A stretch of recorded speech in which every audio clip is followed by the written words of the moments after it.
It's always dicey to do this sort of thing, is trying to get everybody's attention once again. There was one other reason why this weekend was chosen, apart from the ones that you mentioned, and that is when we started to think about this day and how we could observe the 400th anniversary of the King James Bible. The first name that was dropped into the pond, as it were, was that of Professor David Norton. And I have to say, despite St. Augustine, David Norton this week actually wins out, because this was the only weekend this year, practically, that he was not only in the country, but available to address us. So, David, we're very much looking forward to what you have to say, acknowledging your hard work and the hard work that you've done in addressing groups like this, I understand, right across the world in this 400th anniversary year of the King James Bible. So please welcome Professor David Norton.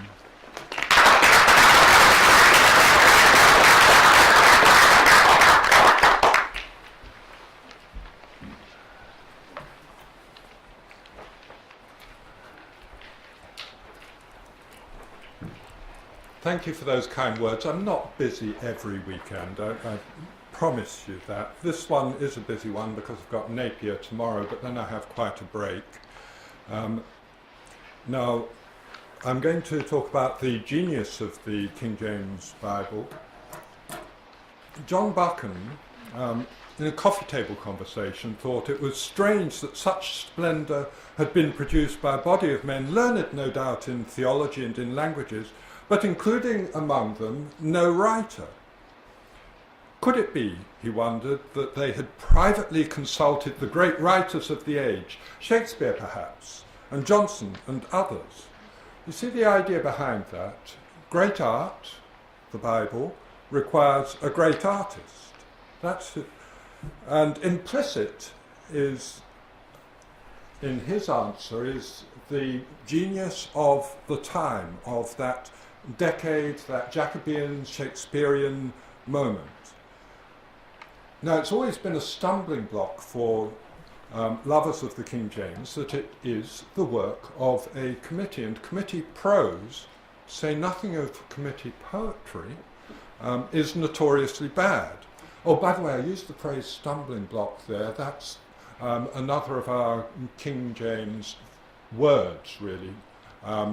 We get that from the Bible, originally from Tyndale in 1526. Now, the story of the King James is a strange, even unique one, but we want to go in a different direction from John Buchan's thoughts. We need to look for the genius elsewhere, not the writers of the time, and indeed not that specific moment. So what I'm going to try and give you as an aid to understanding the genius involved in the King James is a sketch of how it was made, of what it was and what it became. I call it a sketch, though the current listener, if I can read my writing, calls it an academic overview, and that of course is the kiss of death in any article to be told that. Anyway, when did the King James begin to be written? Obviously, when the Israelites moved beyond telling to writing down their beliefs and the stories of their heritage. And I think that's a simple point that we should never forget. The King James is what it is primarily because of what the Jews and the early Christians wrote. It's a good book because they wrote good books. So the original genius of the King James lies in what they were translating. And it ought to be equally obvious that the King James is the product of a second process that began with William Tyndale, who was the primary genius of the King James Bible, and arguably the greatest writer of the first half of the 16th century. So I have a photograph there from Westminster Abbey, where he is commemorated as translator of the Holy Scriptures into the language of the English people, and also the famous posthumous portrait of Tyndale, which is in Hertford College, Oxford, and it's nice to visit there and to see that it's at one end of the dining hall, and at the other end facing it is the portrait, the well-known portrait of John Donne.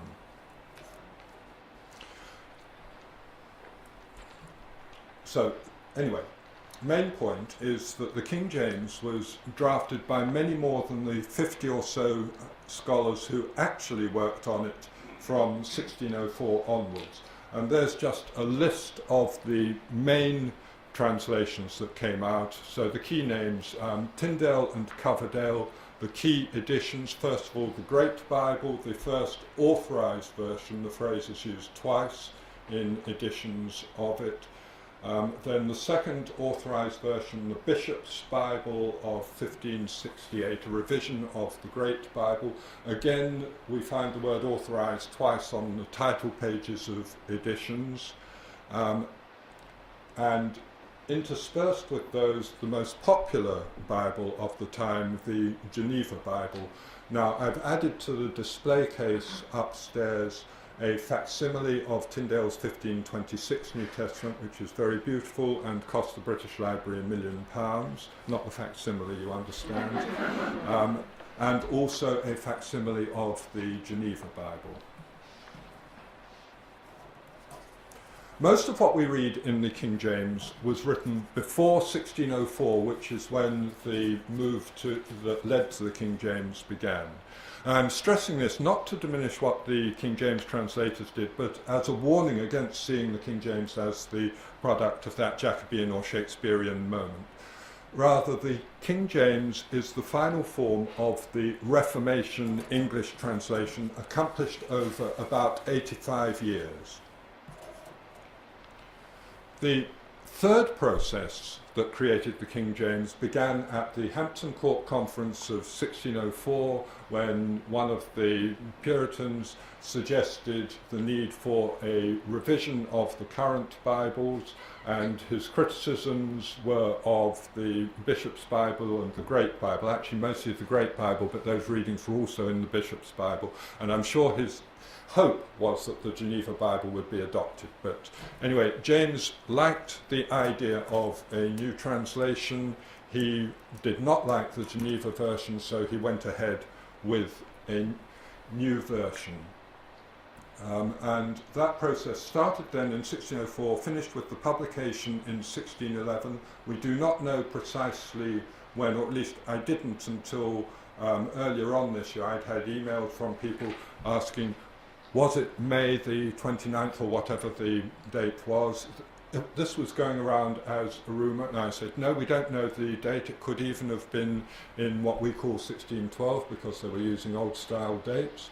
But then, on the day that Osama bin Laden was killed, and I happened to be in the States at the time, at the end of 55 minutes on Fox News about the death of Osama bin Laden, this day in history, the King James Bible was published. So I heard it on Fox News, and if you can remember which date that was, that confirms it.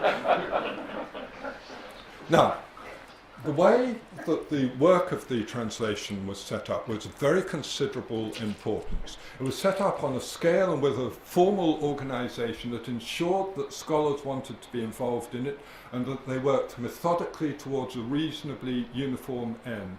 And here the genius was King James, and that's another picture from my trips this year, a statue of King James, looking very bandy-legged and rather dark. His ambitions and also his politic desire to keep the various factions within the church cooperatively busy, producing a work that in the end might reduce factionalism, his ambitions were very important. He got the cream of the scholarly community and the breadth of the church involved in making the King James. But still more important, I think, was his experience. In 1602, he'd favoured a new translation in a meeting of the General Assembly of the Church of Scotland, but nothing had happened. And I think his experience there of saying, yes, we'll do something, led him to realise if you're actually going to do something, you've got to take it firmly in hand and set it up on a grand scale. So he did that, ensuring that the work would not fall by the wayside. There's another of our biblical phrases. Again, pretty much a Tyndale phrase from Matthew 13:4 and so on. Another key factor in relation to James was his opposition to annotation.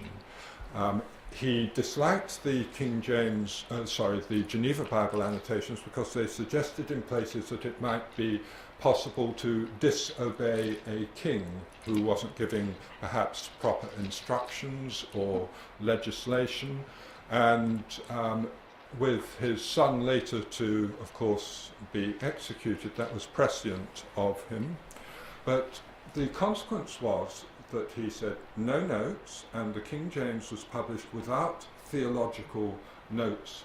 And this was, I believe, a key factor in its general acceptance. It meant the King James could be all things to all Protestants, and you'll recognise another biblical phrase there, all things to all men, this time a phrase that originated in the Geneva Bible in 1 Corinthians.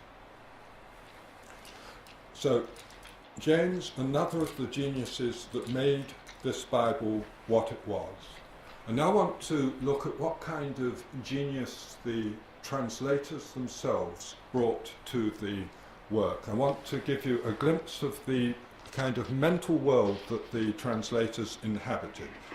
First of all, it was a world steeped in scholarship and ignorant of English literature. So to make that point, here's part of the title of a work by one of the translators, in fact the man who made the proposal that led to the translation. The overthrow of stage plays, wherein is manifestly proved that it's not only unlawful to be an actor, but a beholder of those vanities. 1599, a book, if one looks inside, that is based on the Bible, is based on church fathers, based on the classics, and shows absolutely no first-hand knowledge of contemporary theatre. My point is that Shakespeare had not even crossed Reynolds's horizon, and he would have run a mile if he'd come near an actor. We get a similar picture from another of the translators, William Branthwaite, and you'll see there's his signature there, Guillermus Branthwaite. A Latin signature, but that's pretty typical. It's a library of roughly 1,400 books in which there is only one work of English literature, John Haywood's immense satirical poem, The Spider, and no, I have not read it, and I've yet to come across anybody who's read it. John Haywood, by the way, best known as father-in-law of John Donne. Within this library of 1,400 books, then, no English literature. It's dominated by continental religious works in Latin. There's an extensive, approaching exhaustive, at least I was exhausted looking through it, collections of the church fathers, mostly in Latin, sometimes in Greek, and of commentaries, medieval commentaries, Roman Catholic commentaries, Protestant commentaries. Literature is there, but it's represented by the Greek and Latin classics. Here's another of the translators, and he signs a formal letter trying to get somebody a position in Latin, but he also uses an English signature on occasions.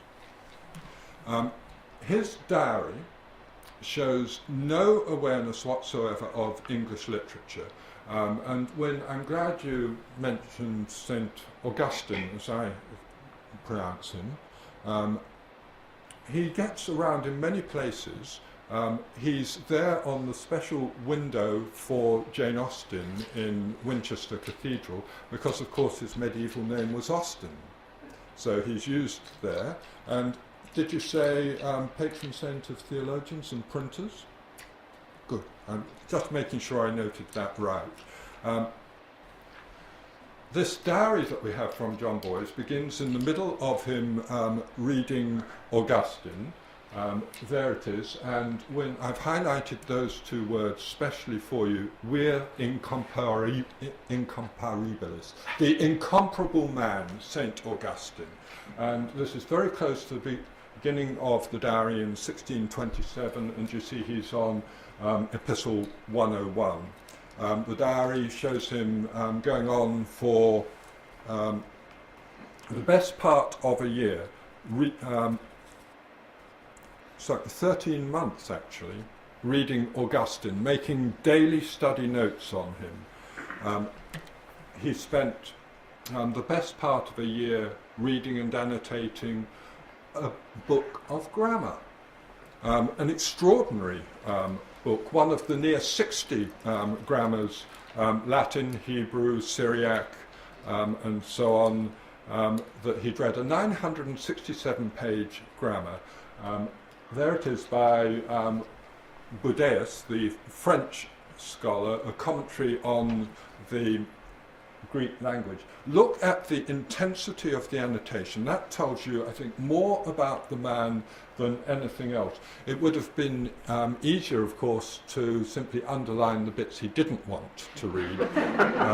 It's as if you're following his eye with those underlinings, and the extent of the annotations, even correcting quotations on occasions, supplying the origins for them, and so on, is absolutely enormous. This is the kind of mental world that the makers of the King James lived in. I've put this particular page up because of the word that he's highlighted at the top of the page, the Greek verb symbimbazo, which is discussed on this page, among other verbs. And I think the reason he highlighted that at the top is because the King James translators, in doing their final revision of the New Testament, had discussed this particular word.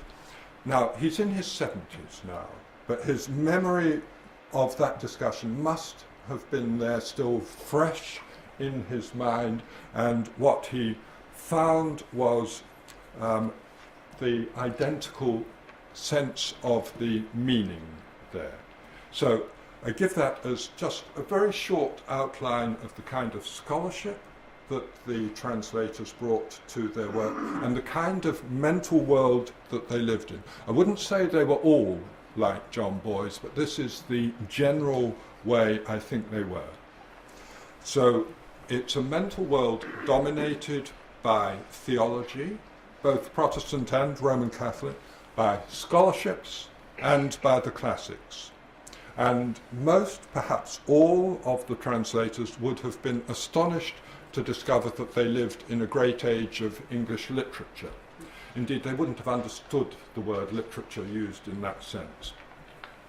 Predominantly, these men thought and wrote in Latin, a language described in the preface of the King James as one they've been exercised in almost from our very cradle. One of the translators, by the way, when asked to give a sermon in English at the court, said that he'd spoken Latin so long it was troublesome to him to speak English in a continued oration. That kind of mental world, that kind of background equipping people to make a great translation of the Bible. They succeeded somehow, of course using their predecessors. This lifelong immersion in the Bible, in languages, in theology, did, I think, equip them extraordinarily well to be translators, and perhaps equipped them better than most present-day translators, even though modern translators, of course, have better texts to work from. It's not just a case of the knowledge that they had, I think it's also a case of the way that they thought. And I want to make two suggestions here, which I can't prove, but they may be helpful. They lacked our immense array of scholarly resources, no computers for them, only a very few dictionaries and so on. This meant that they had to keep much more of their knowledge in their heads than we have to. I suggest that theirs was a living knowledge of all these books, much more so than we generally have. Secondly, unlike modern translators, the King James translators worked simultaneously in 3 languages. They thought in Latin about either Greek or Hebrew or Syriac, and they thought about their English. And I think this gave them a special sensitivity to the nuances of words and of language structures. The direct evidence of the way the translators worked fits with this sketch. Let me give you the reasoning behind one very innocent minor little word in the King James.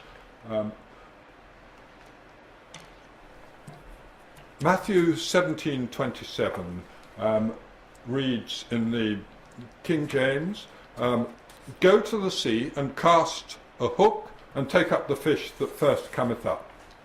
But as we see from the Bishop's Bible, let's see if I can show you where it is, it's an angle that is cast, not a hook. The hook is there. One of the makers of the King James brought about this change from angle to hook by arguing, as you can see from a later publication of his notes, that the Greek word means a hook and not an angle, for if the angle be cast without the hook, there's no hope to catch the fish, which is a sound, pithy piece of reasoning, and he supports it. It's like throwing your fishing gear in, you see, the rod without the hook. That's our equivalent. So he cites a Greek grammarian from the 2nd century who distinguishes the Greek noun used from 2 others. It's a scholarly, pithy kind of point in its knowledge and its attention to English meaning, because angle had changed from its original sense of being a fish hook to being fishing gear. Now, I said this comes from one of the makers of the King James. It's not actually from one of the King James translators. It's from one of the Bishop's Bible translators, Giles Lawrence, and he was making a comment on the first edition of the Bishop's Bible, and his suggestions, 29 of them, were taken up in the New Testament of the Bishop's Bible and retained by the King James. Now, his notes often explain exactly a King James reading, and it would be wonderful to have notes of that sort whereby one could see exactly why the King James has a word it does, and particularly in relation to bits that we would say, hey, that's a particularly good piece of English writing. They must have been trying to get an iambic kind of rhythm or create beautiful cadences or something of that sort. But we don't have any evidence that will tell us that, only what we read into the text. Now let me look at an example of the translator's work in relation to that of their predecessors.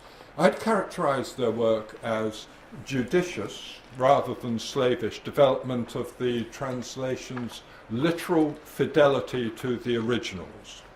What we see as fine English embodying the beauty of holiness, that's Psalm 29, is more often than not to be accounted for in these terms: judicious development of the literal fidelity of the translation.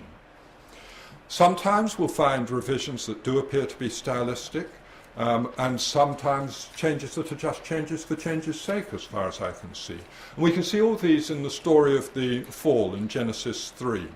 And at first sight, it appears that the King James translators did very little, contributing only 7 words and 1 phrase not found in their predecessors. So what I've highlighted for you there are the very few bits in those 13 verses that actually come from the King James translators.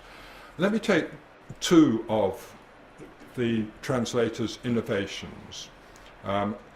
this is how successive translators rendered the question, which in Hebrew, if one followed it, press the wrong thing. Let me get to the right thing. No, that's it. What this you have done.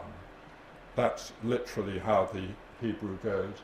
And you can see the King James is almost exactly that, with two italicized words. What is this that thou hast done? The translators mark, not always very consistently, words that they had added to the text. So you can see they had a fully literal sense and saying, look, take away those words which in the original were not italics but smaller Roman type, unemphasized words.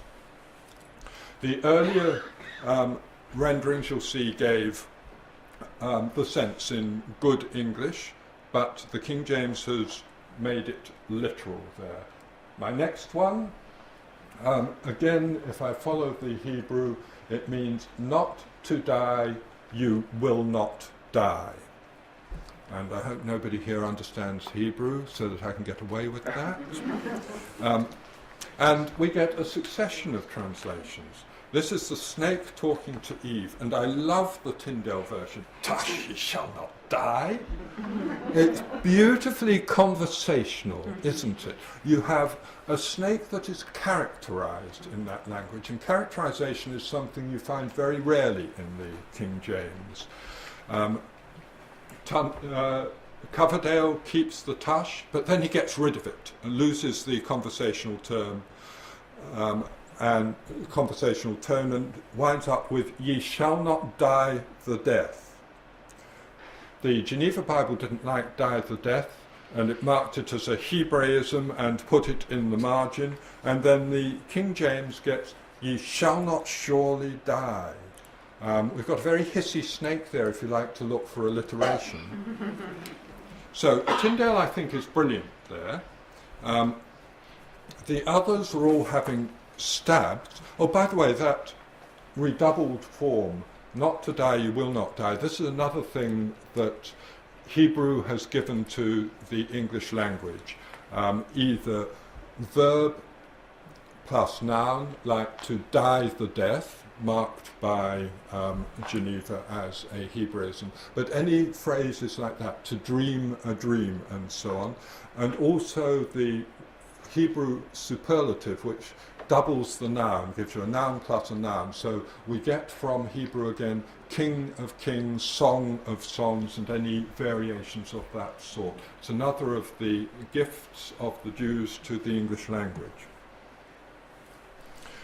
The King James in the end found a way of paraphrasing that gets the mocking effect of Tyndale's tush. It's the equivalent of course you won't die, silly girl. But it's not as brilliant as Tyndale, but it does show you the sensitivity of the King James to the Hebrew. Now, it would be wrong to assume from the very few changes that the King James translators actually put into this passage that the translators did very little. If we put their work against their basic English text, which was the 1602 edition of the Bishop's Bible, we can see the changes that they made.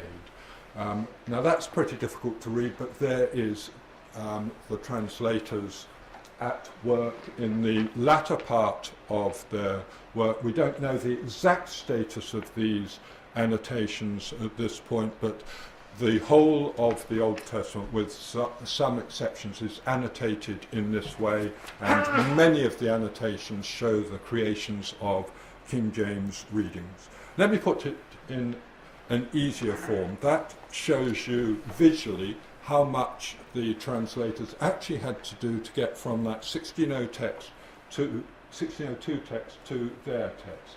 I've put some in green, some in red.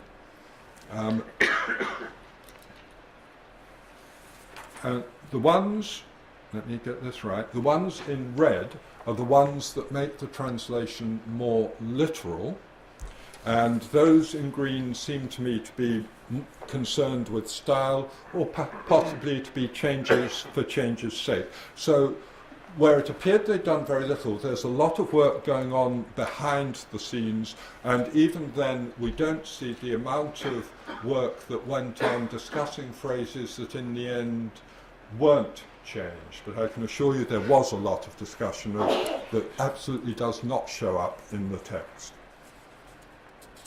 The changes for change's sake, they're very small. Geneva's more subtle comes in for subtler. Any for every. Those look to me like changes for change's sake. Several of the stylistic changes concern the Hebrew word or conjunction vav, which is and. It's kind of a universal conjunction in Hebrew, and it seems to me it works rather like clearing of the throat before we say something, So they're playing with that, and English is full of different sorts of conjunctions, so all sorts of ways of doing that. One final observation about this passage. She gave me of the tree and I did eat, again an absolutely literal translation of the Hebrew. The joint work of Tyndale and Coverdale first appears in this form in the Great Bible. I think it goes this way. This is Adam confessing to God when he said, "Here, what have you been up to? This woman whom you gave me, she's led me astray. She gave me of the tree, and you hear the guilt. And I did eat." I think "did" is the strong word there. That's got the real confessional tone. But you can read it alternatively. You can read it as an iambic pentameter. She gave me of the tree and I did eat. Depends what you do with did. Interesting line, isn't it? One of many fine pieces of English that have come down to us through the King James that in fact exist because they are good literal translation. In keeping with this, I suggest that as a general rule, when something in the King James appears to us to be a particularly fine piece of literary translation, it is also good literal translation, and that was what the translators were aiming for. The other side of this is that there are sometimes very bad bits in the King James that are to be explained in very much the same way they're bad because the translators were being literal. Now, I want you to be unbiblical for a moment. Please, if you would, I want you to imagine Santa Claus rather fed up with life at the North Pole and talking to his good buddy Rudolph and saying, "Ho ho! Come forth and flee from the land of the North." That's the Santa Claus version then. It's in fact totally literal, or almost totally literal, particularly the ho-ho there. So for good or ill, the King James translators trusted their originals. They didn't try to rewrite them. It's one of the great lessons of this translation. So, what I've tried to show so far is that the King James, which is the collective work of 3 generations of translators, is primarily a very good literal translation that in places as a secondary matter shows literary touches. I've suggested that the translators did not think in terms of creating literary English.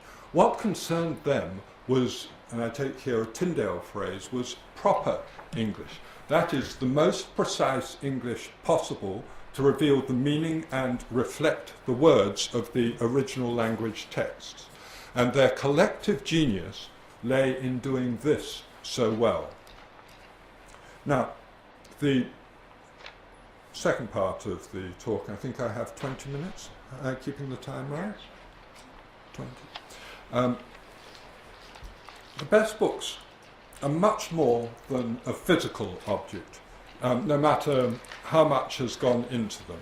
1611, when the King James came out after nearly a century of development, is a moment, a key moment in the history of this edition, this translation, but it continued to grow. The King James was not in 1611 what it became. Central to this growth was something that particularly has been mentioned in the quotation from Gordon Campbell, was how the Bible lived in the souls of the people, the souls, the consciousnesses, even the unconsciousnesses of the people who read and heard it. So far in this talk, I've used genius in the sense of the people or things responsible for creating the special qualities of the King James.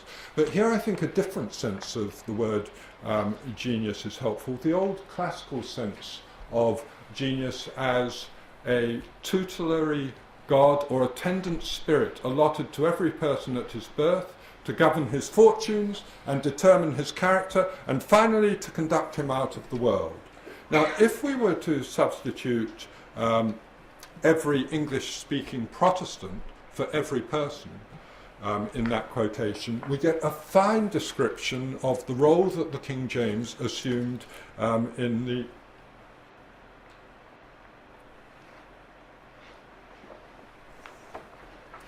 come and give it a kick. The role that the King James, I think it might be that.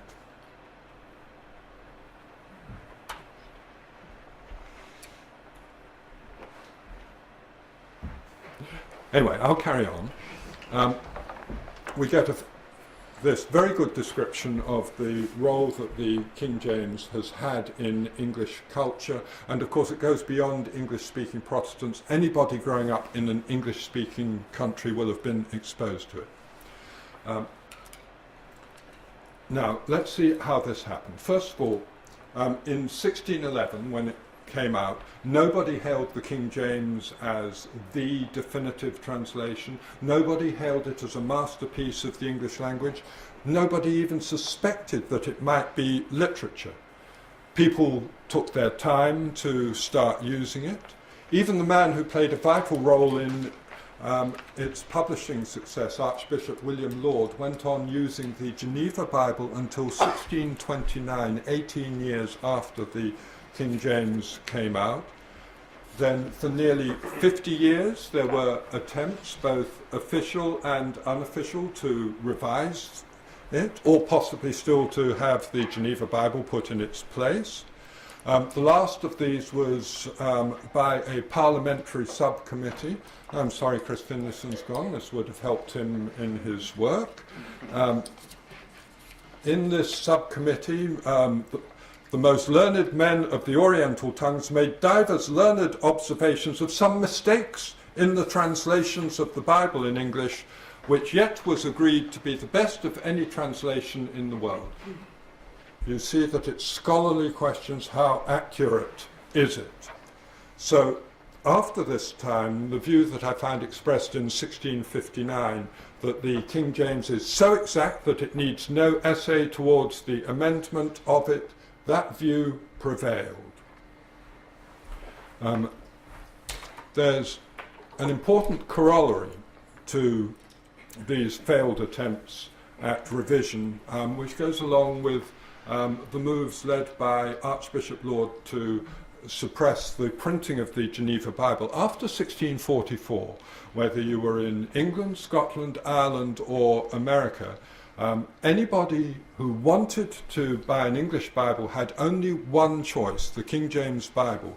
So commercially, it became the only Bible in the English-speaking world. Even for some Catholics this would have been true because there was very little circulation of the rival Roman Catholic version. So the King James had a unique position for entire generations from about 1660 onwards. It was the book of truth, of course. It was heard and read from earliest years to the grave. It was a single standard of both truth and of language. No other English Bible has had, or I think ever will have, that position. It is absolutely unique. Attitudes to its language took longer to change than attitudes to its scholarship. Let's dive back to the time of William Tyndale. Thomas More, his arch opponent, mocked the shortcomings of Tyndale's vocabulary and suggested that all England list now to go to school with Tyndale to learn English. That, in fact, is exactly what happened. Tyndale's language, as embodied and developed in the King James Bible and in the prayer book, not only created what's become our religious language, but it also shaped the English language. To begin, oh, we're back. Well done, thou good and faithful servant.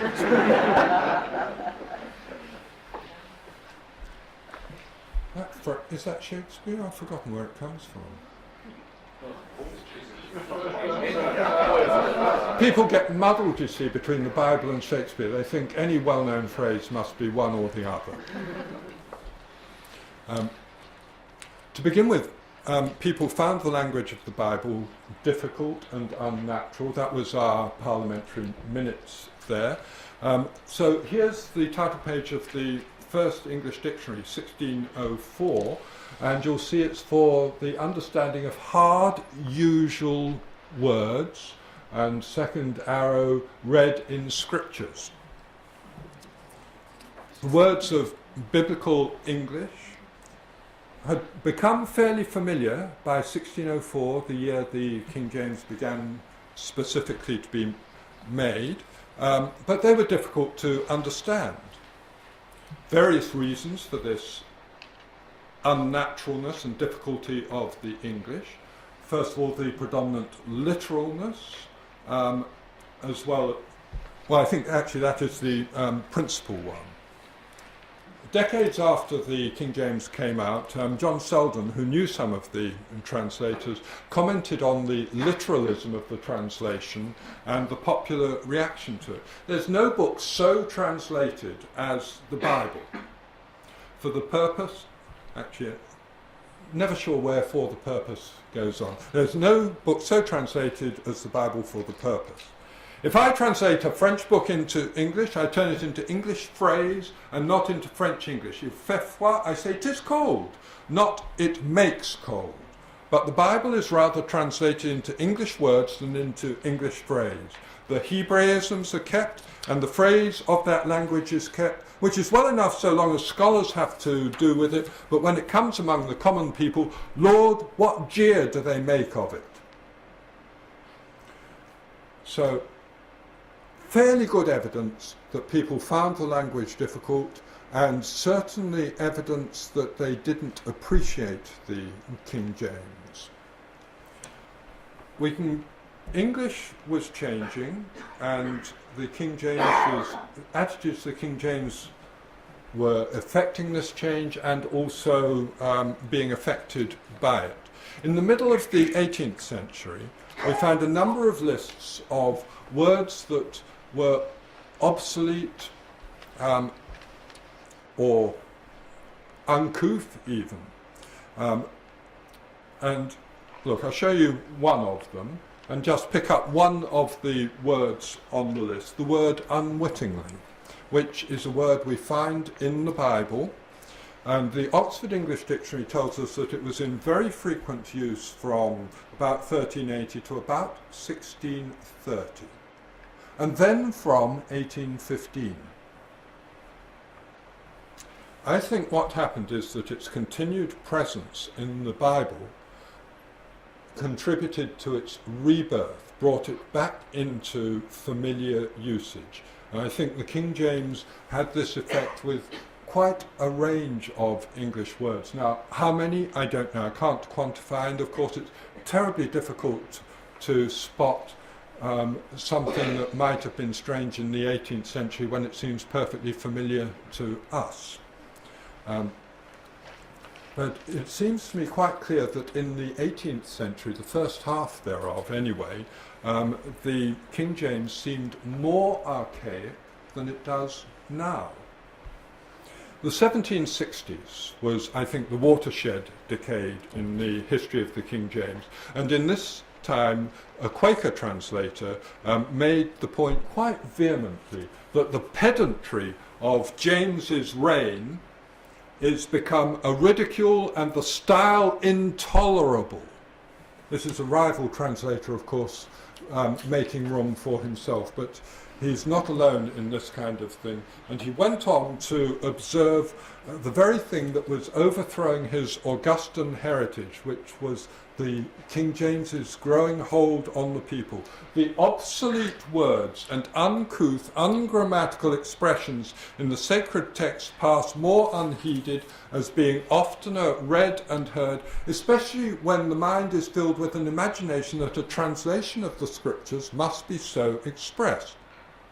Now, of course, more than the Bible was involved in this change of tastes going on, but what I'm suggesting is that if it hadn't been for the King James, the English language would have developed differently after the Augustan period.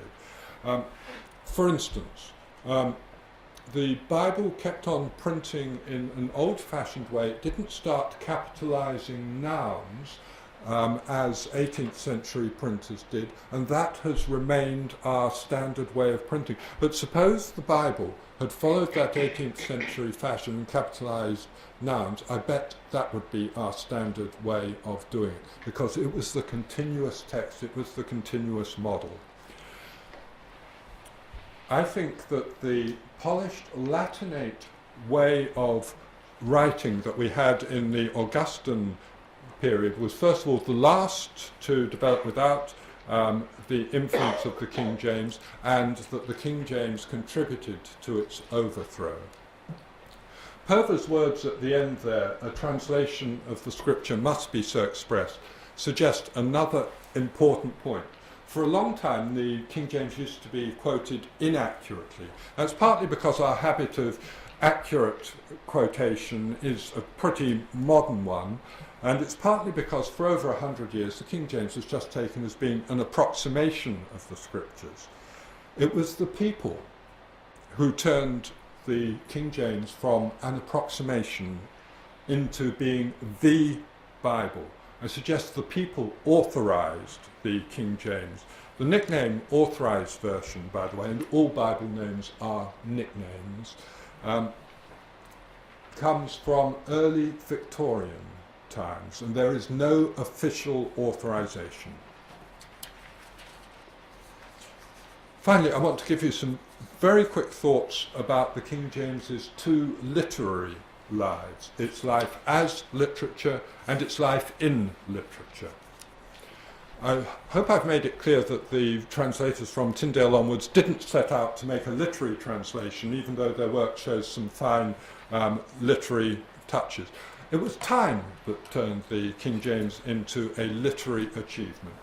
After that same decade, the 1760s, it became normal to admire it as a literary achievement and to see it as one of the greatest, or even the greatest, work of English literature. And indeed, it became heresy not to hold that view, even though the literary profession to which I belong, I don't think has ever genuinely accepted the King James as English literature. It rarely gets taught on literature courses. Maybe that's because it isn't as good literature as people say. We've always got to keep that question open. But the main reason is that the King James has a literary life because it is a religious book. Without that religious life of it, without that religious presence, we would pay it very little attention. Its life in literature is a rather different matter.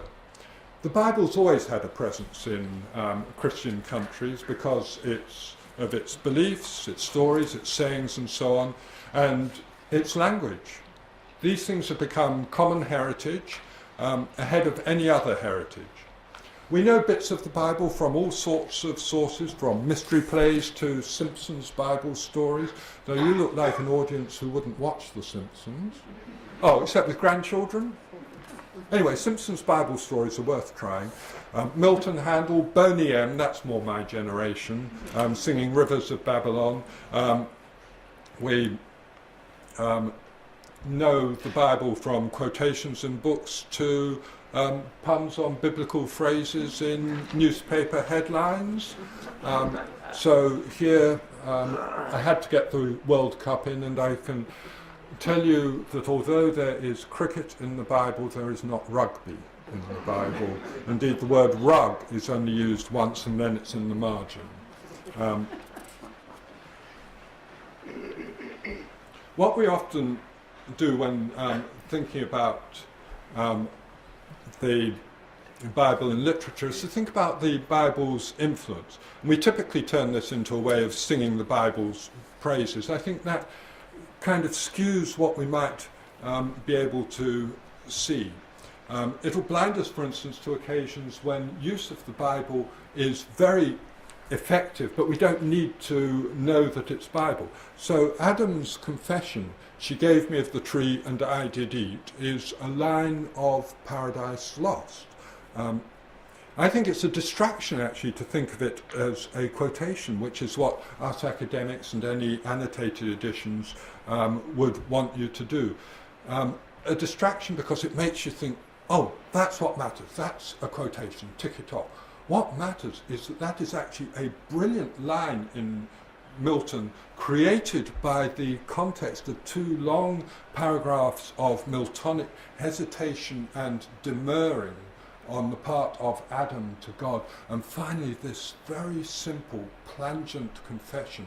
The Miltonic context makes it arguably a better line in Milton than it is in the Bible. That's the sort of thing that's worth attending to, I think.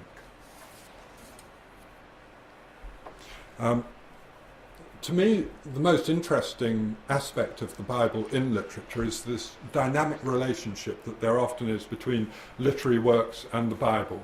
If we explore that, we can illuminate literature and the Bible. So, some suggestions. We would read Blake's The Tiger better if we read it not just by itself, but either as an addition to or as a quarrel with the voice of God in chapter 39 of Job, because it fits with the descriptions of the natural world that proclaim God's superhuman knowledge and power set against man's ignorance and capacity. It belongs particularly, say, with the very much admired description of the horse in Job.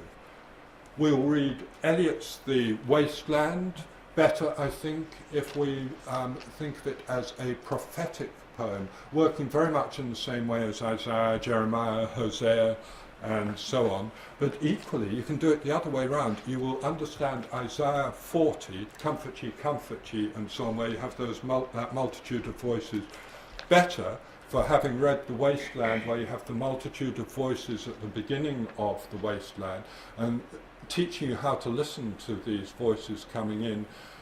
Take that back to Isaiah, and it works very well, Isaiah 40, as a modernist poem. Both of them get illuminated. You'll read Herman Melville's Bartleby better if you recognise Job 3:14 instantly as you read the description of Bartleby's death, that he is asleep with kings and counsellors. If your ears are sharp enough and you say that's a Job phrase and you bring the whole Job paragraph there, the Bartleby resonates. In short, we need an alive knowledge of the King James to appreciate the full life of English literature. So the general decline there's been in knowledge of the Bible and of the King James in particular often means a decline in the life of literature. But I wouldn't argue that we need to put the King James on a respirator to keep it artificially alive. In other words, all right, we will set it in universities. That's as bad as being on a respirator. That is life, but not life. Just do that just for the sake of our literature or our cultural heritage. The King James is worth keeping alive in the only way a book can live, by reading, by engagement with it. Not just because it may be pleasing or even instructive to read, but because I think it remains an exceptionally good translation of the Bible, as I hope I hinted in the first part of this talk. I don't believe it should be our only Bible. I'm very much with Coverdale, thinking we need to read a multitude of Bibles, but I strongly believe that the King James offers understanding of the original Hebrew and Greek and effects of power which simply cannot be found in modern translations. Thank you.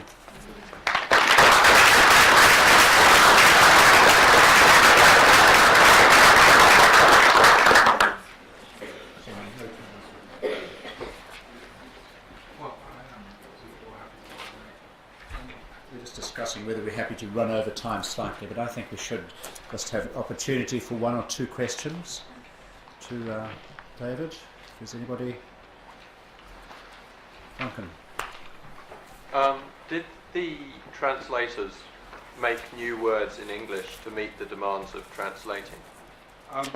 Sometimes, yes, there are neologisms, and sometimes also they simply transliterated Hebrew words.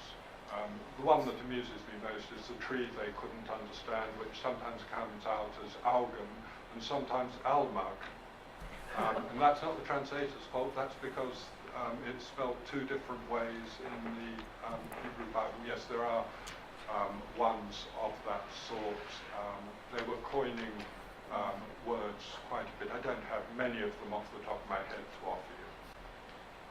About 60 years ago, when I was listening to lectures in English 1 at Auckland University College, the lecturer was talking about the King James Version, and he made the point that the language which the translators used was already somewhat obsolete, and that they did this in order to give an eternal aura to their translation.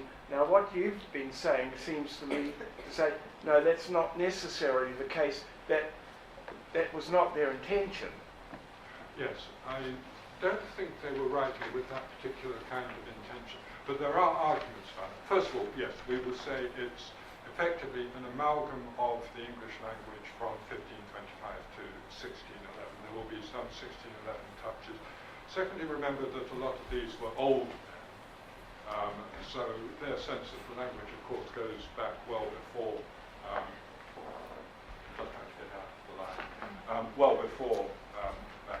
I think one of the interesting examples here is the use of thee and thou in the Bible, that antiquated form, and you will find in books on the Bible it's quite often said now that this was being specially used as a kind of deferential form at that time, that this use had come in. So you as against thee and thou was no longer a singular plural distinction. But if you read the King James, it's an absolutely consistent grammatical distinction within it, and they were simply keeping on with what they were doing, making as little change as possible with their model. So the people who argued that, yes, they're being really very clever in the language they're using there with thee and thou, actually haven't got a leg to stand on other than what they think the language became later. You mentioned that the King James translators used their predecessors, and the predecessors are, from my perspective, remarkably late, because of course there was a complete and several versions of the Bible antedating those predecessors that you mentioned. Was that because, are you aware, was that complete lack of the use of the Wycliffite translations because those translations had been so successfully repressed, or was it because of their real antiquarianism, or was it a failure of their scholarship? We're in the realms of speculation here. You're quite right that I left out the Wycliffite translations. I'm tending to follow Tyndale's declaration that he did not imitate anybody, but he had no man to counterfeit, suggesting he didn't use Wycliffe. You can find some Wycliffite readings appearing later, so the question remains open, and for the sake of simplification, classification, I have started from Tyndale and not seeing any obvious examples of influence. But I'll give you one suggestion.